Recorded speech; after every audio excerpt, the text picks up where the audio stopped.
naging result ng inyong hearing? Sa tingin niyo mas lumalim pa instead na ma-address?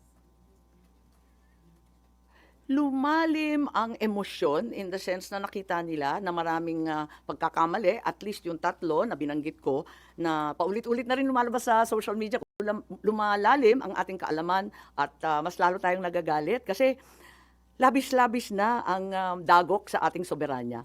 At nababalitaan natin, labas-masok ang Amerika. Kahit hindi EDCA sites, ang katutak pa daw na Typhoon missiles ang pinapasok.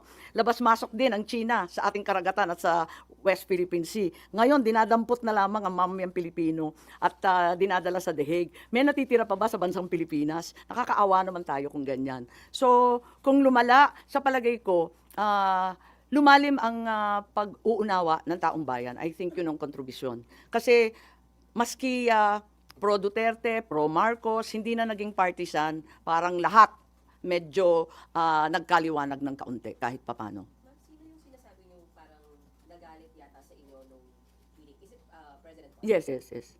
And you confirm this by, or you just feel it because you're his sister?